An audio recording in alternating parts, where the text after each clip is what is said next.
Good morning. Welcome to this live session on layoff to take off. Something which in the current context seems to be very pertinent.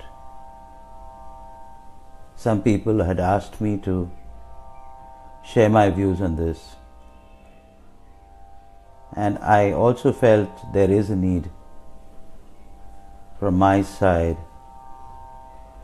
to bring about certain perspectives and insights should it help.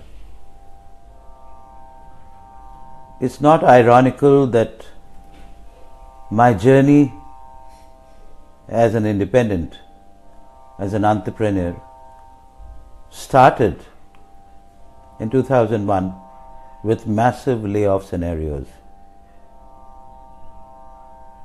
I remember a group of people who were laid off from a pretty admired and prominent telecom company came to me looking for jobs.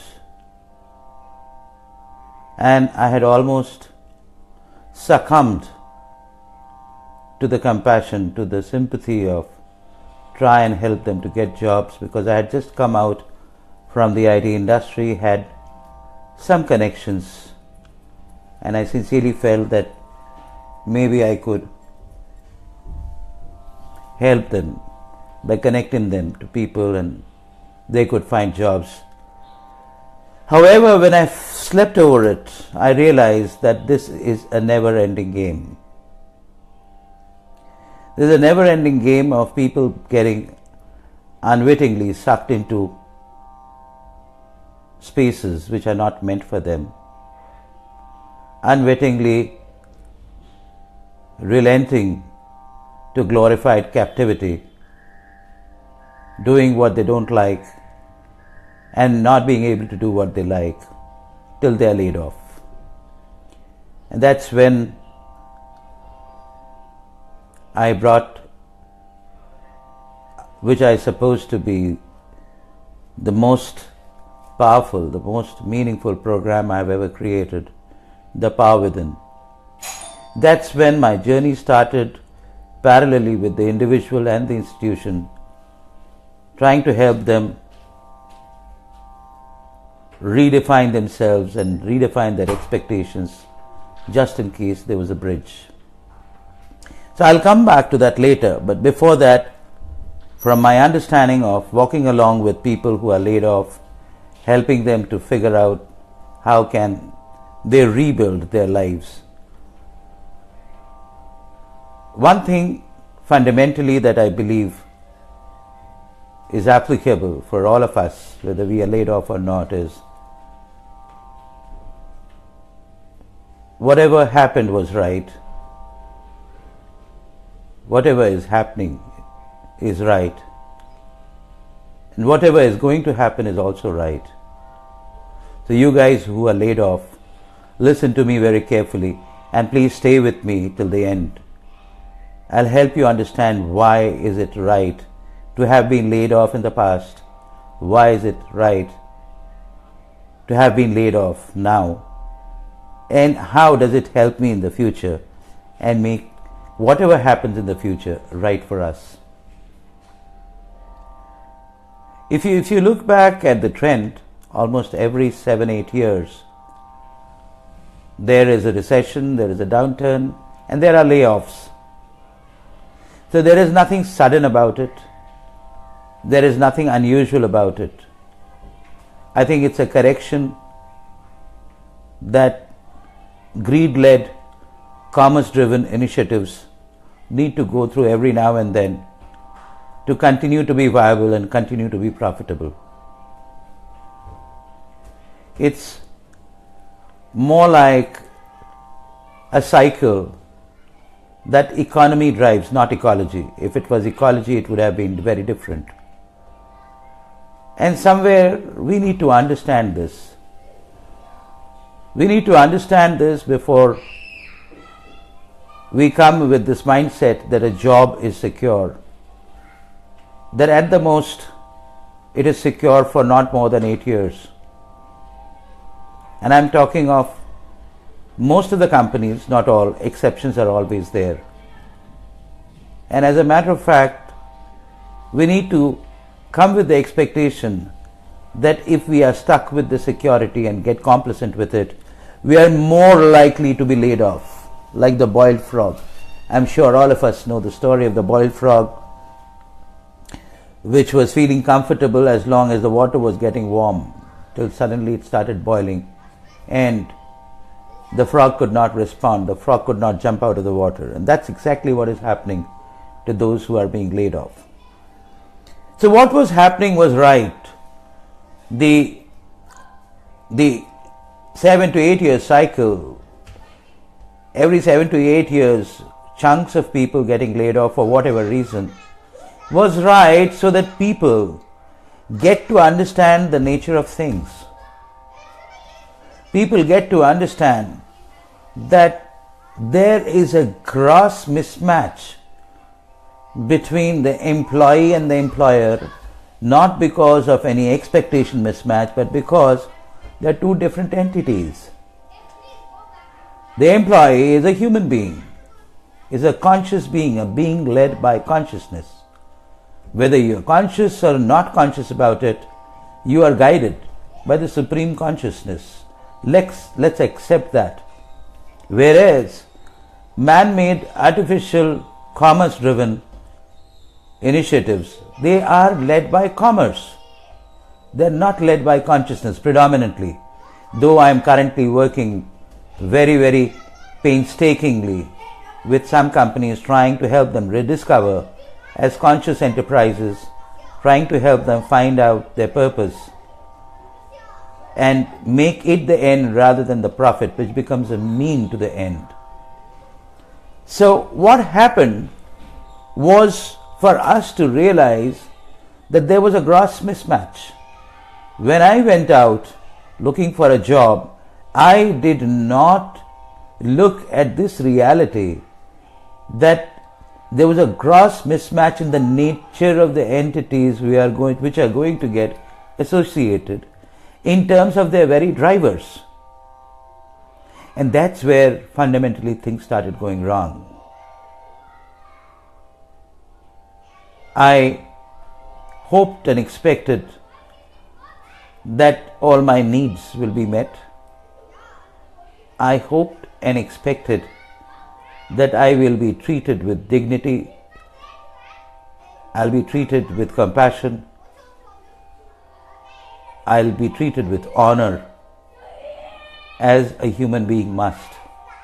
I hoped and expected that in difficult times the company will stand by my side and help me tide over the crises. Well, it's not that the companies have not done it. In fact, the companies that I chose to belong to, and remember, I am using the word chose, I have made choices even when I have hop, skipped and jumped from one job to the other. They have taken care of me. They have taken care of me because of the fact that I had chosen them.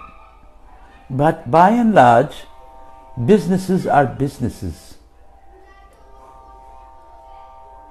Their accountability is to the bottom line, is to the EBITDA. They are supposed to return back to the stakeholders. If you are contributing to their objectives by fluke or consciously, to the extent you are, you will be taken care of. Remember, it is a marriage of interests. It's not a charitable trust. This is where I think we need to tweak our expectation a little. I don't know how many of you go out and engage yourself in sports. Sports like football, for example, or American soccer. Very rough and tough. You get hurt in the field, you are left behind. The game goes on. Or if you are too grievously hurt, you are taken out of the field. That's exactly how this game of employment is.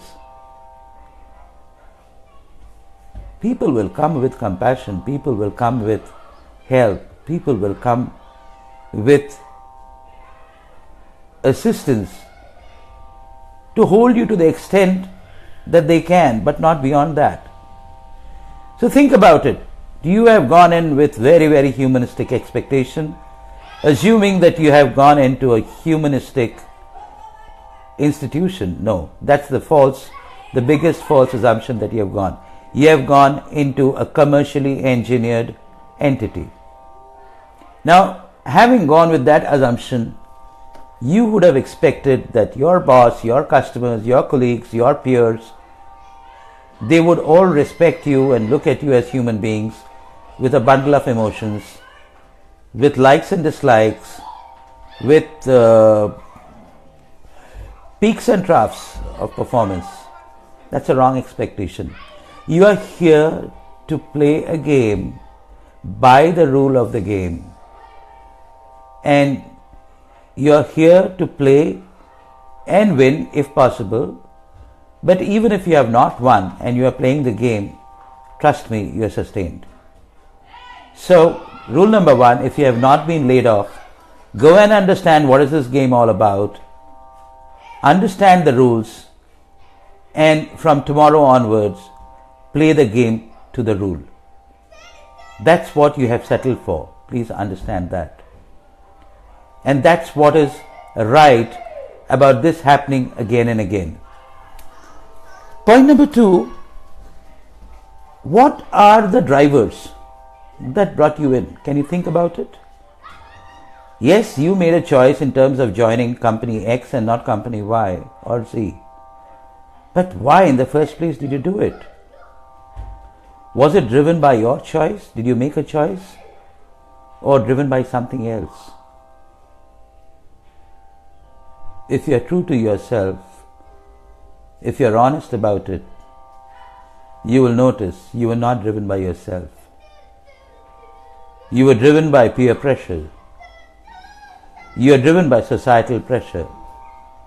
You are driven by what seems to be and what is expected to be career growth and career aspiration. And you stayed driven by that. And you kept on falling into the traps that I call as a monkey trap. There is a story of a monkey which was a very healthy monkey, and a monkey hunter wanted to trap that and was in no way being able to trap it. So one day what he did, he put some healthy peanuts inside a bottle and tied a rope to the bottle and waited for the monkey to come. And so did the monkey come, put his hand inside the bottle, filled his fist with the peanuts, and now he couldn't get the hand out, because if he got the hand out, he will lose the peanuts. And if he held the peanuts, he was captive. That's how all monkeys got captive. What are these peanuts? They're not peanuts. Look at the societal pressure. It must be a BMW. It must be a villa. It must be a branded school to which your children must go. And at what cost? You don't own any of these as long as you pay EMI. You bask in the glory of being an owner of a BMW and a villa, knowing fully well that you don't own of them, they're all mortgaged. On an average, 50 to 70% of your salary goes into paying EMIs. That's the kind of trap you have created for yourself. Do you really think this justifies the myth of what I have heard very often? I am carrying my responsibilities. Is it carrying responsibilities?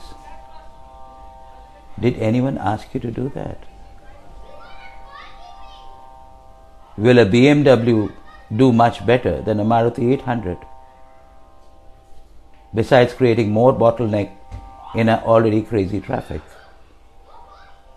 Will your villa bring in more joy and more happiness as compared to a two-bedroom apartment? Think about it. Is that what you're responsible for? Or is it the 5-letter word? GREED, greed. So my friends, do you notice how you have led yourself to this situation? And constantly, not once, you've been doing this every time you make a change. 30%, 40%, 50% hike. And companies also have done it. Companies that did it knowing fully well that that's an investment, that's an expense that they will write off if you don't perform to their expectation. So my friends, that's another thing that has been happening. And what is happening now is happening right so that you get in touch with these realities. The other gross mismatch has been between those who are well-meaning and would like to bring in their passion at workplace, not play the game. Please understand, you can play the game per the rule of the game, and yet you can also engage your passion and talent. It depends on how you play the game. I played this game for 16 years. I played the game as per rules.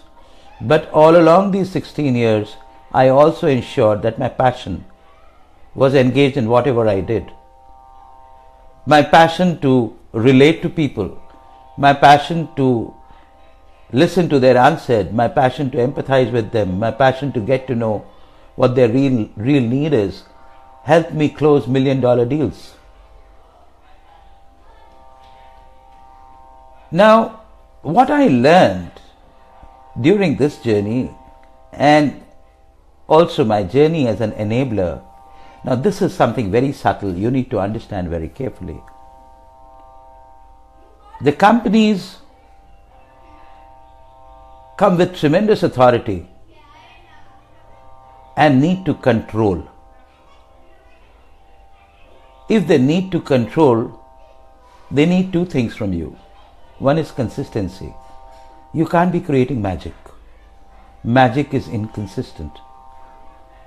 You need to perform or underperform or overperform per a given criteria consistently. That is one.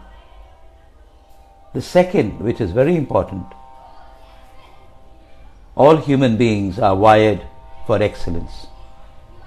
But you are not supposed to be excellent. In a situation like this, in a space like this, you're supposed to be consistently mediocre. Otherwise, you'll be threatening people around you. This is a rule of the game. Please understand. You can bring in your excellence in spaces outside, or even in the same space doing something else, but not as a contributor to the business. These are two cardinal rules. If you don't follow, you're setting yourself for disaster. So these are some of the things that going forward, if you need to make sure that things are right for you, things as they are going to happen right for you, if you can keep them in mind, it's going to help you strive and thrive.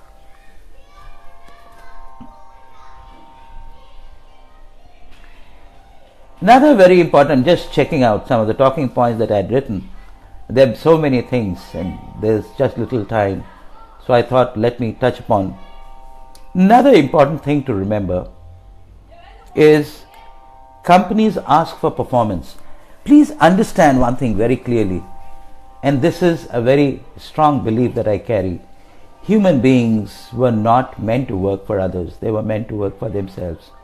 They were meant to work joyfully and meaningfully, pursuing their purpose and passion. And that's it. But for whatever reason, and I'm not getting into history, I'm not getting into societal constructs, we are getting to do that. Now, there is this myth of performance. Many people are sacked when they are underperformers. What is this performance all about? Look at it very closely. This performance is about giving something to somebody as per some expectation to which you are not fully enrolled. In the first place, whose responsibility is it to enroll you, to make sure that you perform not only to the quantum but also the direction in which you're supposed to perform? You need to ask. And if you leave it on to your manager and the management, you're doing a big mistake. Because at the end of the day, it is your need to perform and thereby strive in the organization. Now, what happens when you're aligned, when you're enrolled into the big picture of an enterprise? What you call as performance becomes contribution, a symbiotic contribution. Have you seen a bee sitting on a flower? What does it do? It is there to suck nectar. Like you are there to make your livelihood. But in the process, the bee also cross-fertilizes, unknown to itself, and thereby helps the plant to procreate itself, thereby help the plant to scale. Guys, this is exactly how it is meant to happen in commercial establishments too. Why? Because all said and done, even commercial establishments are humanistic establishments. Up until the time that most of the work are done by bots, it will remain a humanistic enterprise, a humanistic entity. And you are responsible to make sure some of the key humanistic processes are followed. One of the examples being symbiotic contribution. Now, coming to what will happen is also right, assuming that you've been laid off. That's a sad situation, and I'm with you. But again, fundamentally, if you ask yourself, you step back and ask yourself, why did I get laid off? In the first place, you did not sense that you were to be laid off. There would have been many, many subtle signals. May not be deliberate signals, but inadvertent signals coming from the environment to you. But you were too engrossed in your intellectual pursuits, crunching data, coding lines, to listen to your gut level. And this is something which I need you to listen to very carefully. When the tsunami happened, the Andaman Nicobar Islands, I'm sure you know, were badly inundated, severely damaged. A remote sensing equipment worth 14 crores was installed before the sensing. That did not work. It was based on the intelligence of the scientists, but it did not work. But do you know, there are about 200 people who belong to one of the oldest tribes in the world called the Jarwa tribes. They survived the tsunami. How did they do so? 3 days before the tsunami hit the islands, they could sense. And not only they could sense, They honored what they sensed and moved on to higher lands. And when the Air Force choppers came to survey the islands, they shot arrows at them, letting them know that they have survived. You also can sense the tsunami coming. You also can move up to higher lands. You also can move out before it comes. I've done it many times in my professional journey. At least on 2 occasions, I sensed that the company was either not doing well or was changing directions. I sensed that right sizing was coming through. I sensed the company itself will be unstable. I moved on to higher lands. It's not that I can sense and you cannot sense. We all can sense. You know where it goes wrong? You're too arrogant to depend on your logic. Too arrogant to depend only on your reasons. You don't listen to the voice of the gut inside. You don't honor your sensing. And therefore you cannot respond. And therefore you become a boiled frog. So please understand this, that if you're sensing like this, it's high time you start honoring your sensing and responding. Now, what does responding mean? This is something very beautiful about situations like this. Situations apparently unfortunate, like the ones which are now, are actually gifts which are waiting to be unwrapped, gifts of opportunities.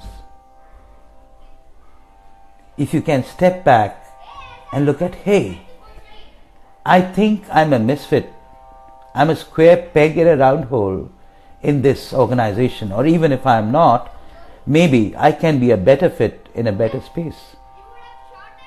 And that's when starts that primordial journey which you were supposed to take at the beginning of your professional life, the journey of self-discovery. The journey of discovering what is the true power within, the power to co-create or create your own reality.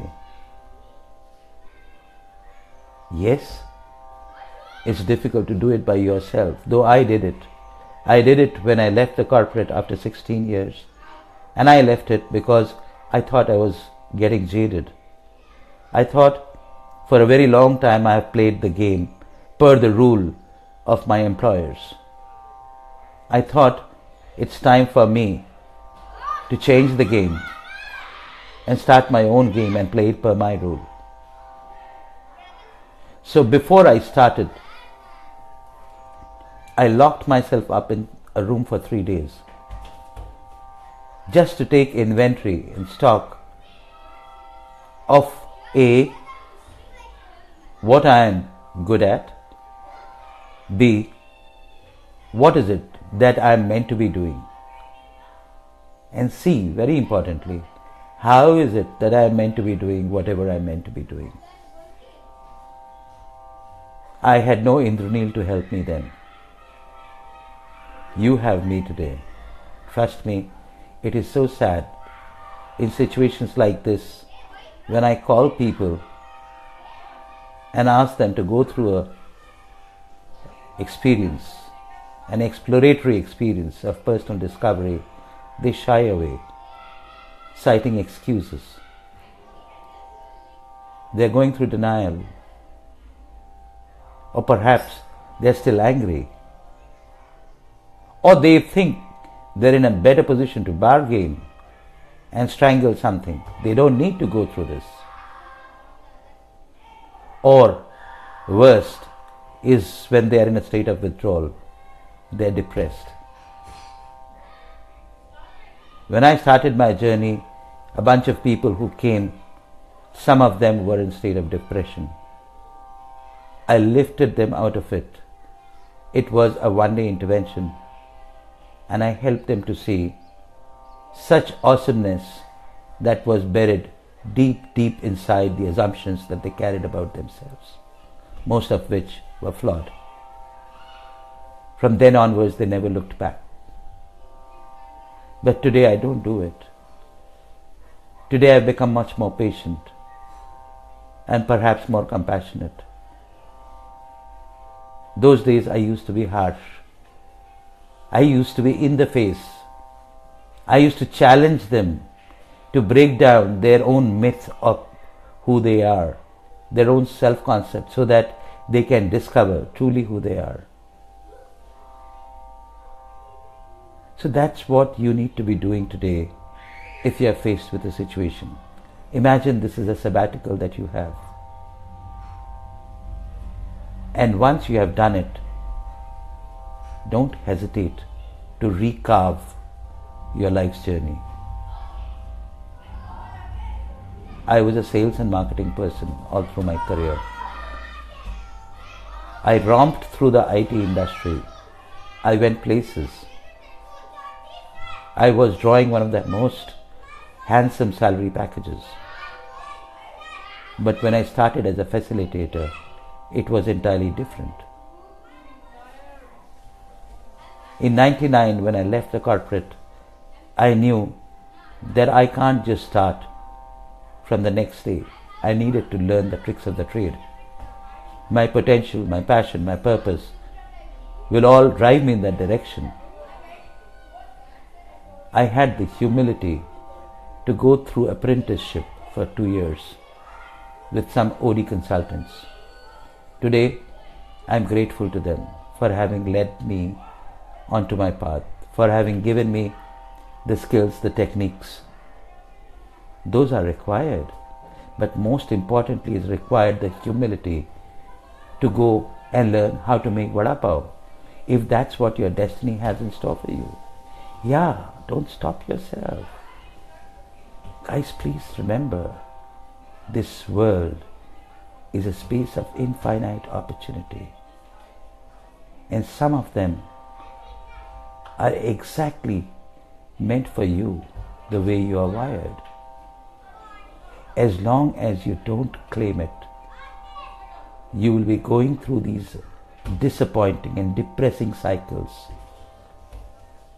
of being ejected till you finally have the humility to claim who you are meant to be, what you are meant to be doing, and how you are meant to be doing.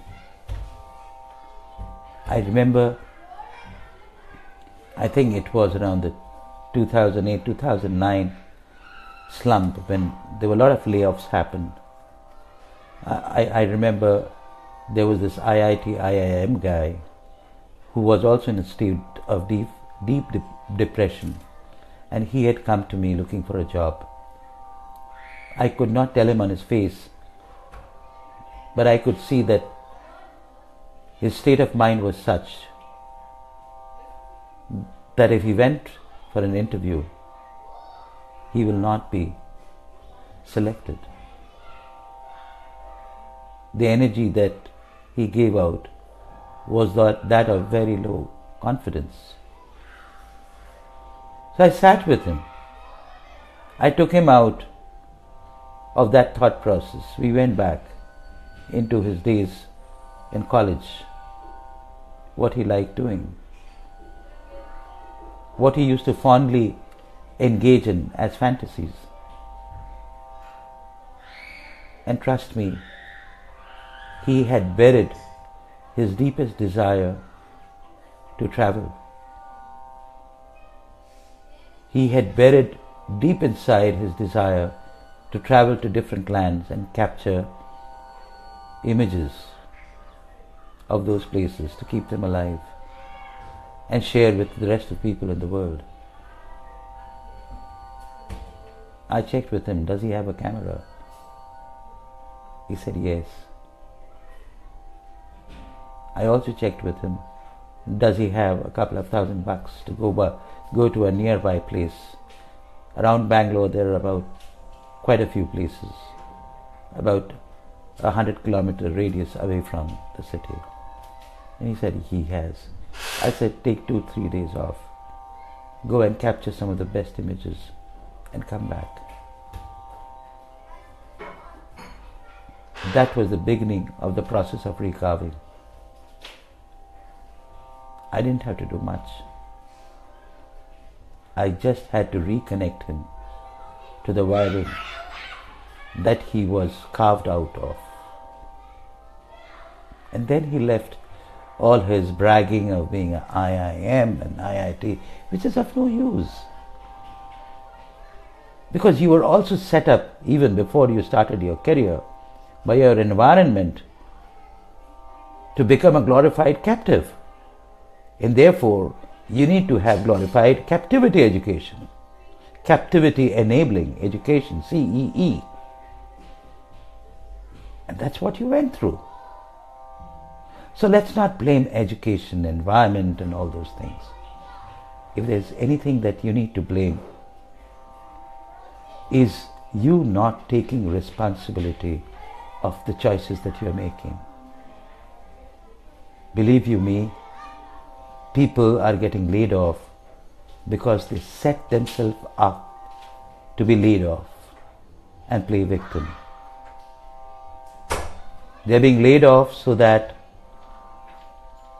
they can take revenge from the authority whose voice has always driven them. They have always been other directed. They have either complied or resisted, which means they would have either resented or rebelled. Either way, there has been a deep-seated desire to take revenge from this other which has been driving. And in the process, either the person has become or becoming a victim or a persecutor. This is the game that is happening.